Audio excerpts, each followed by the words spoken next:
ഈ swing chair ഉണ്ടല്ലോ, courtyard സ്പേസിൻ്റെയും അതേപോലെ തന്നെ ഒരു ലിവിങ് സ്പേസിൻ്റെയും സെൻട്രലായിട്ട് അല്ലെങ്കിൽ ഒരു ഏരിയയിലായിട്ടാണ് സെറ്റ് ചെയ്തിട്ടുള്ളത്. ഈ വീടിൻ്റെ മെയിനായിട്ടുള്ള പ്രത്യേകത ഭയങ്കര ഫുള്ളായിട്ട് ഓപ്പണായിട്ട് പാർട്ടീഷനൊന്നും കുറേ കൊടുക്കാതെയാണ് ചെയ്തിട്ടുള്ളത് കേട്ടോ. കോർട്ട്യാർഡ് സ്പേസ് കാണിച്ചു തരാം. ഫുൾ വീഡിയോ നമ്മൾ യൂട്യൂബിൽ ഇട്ടിട്ടുണ്ട്. ഇതിൻ്റെ ഇൻറ്റീരിയർ ചെയ്ത ടീം ഫർണിയാണ് കേട്ടോ. ഓരോ ഡീറ്റെയിൽസും താഴെ കൊടുക്കാം.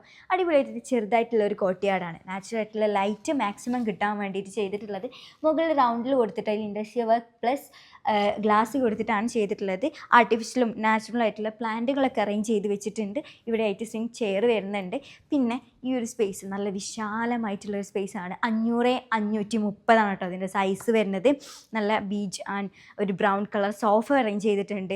വാഷ് ബേസിനും അതേപോലെ തന്നെ ഈ ഒരു ഏരിയയും പാർട്ടീഷനും വേണ്ടിയിട്ട് ഫ്ലൂട്ടഡ് ഗ്ലാസ് വെച്ചിട്ടുള്ള ഈ ഒരു ഡിസൈൻ ചെയ്തിട്ടുണ്ട്. കർട്ടൻസ് ഒക്കെ ചൂസ് ചെയ്തിട്ടുള്ളത് ഷിയർ കർട്ടൻസ് ആണ്. ഇതിൻ്റെ ഫുൾ വീഡിയോ നമ്മൾ യൂട്യൂബിൽ ഇട്ടിട്ടുണ്ട്. ഇൻറ്റീരിയർ കംപ്ലീറ്റ് ചെയ്തിട്ടുള്ളത് ഫർണിയ ഇൻറ്റീരിയേഴ്സ് ആണ്. ഇഷ്ടപ്പെട്ടു എന്നുണ്ടെങ്കിൽ എന്തായാലും അവരെ കോൺടാക്ട് ചെയ്യുക. ഡീറ്റെയിൽസ് താഴെ കൊടുക്കാം.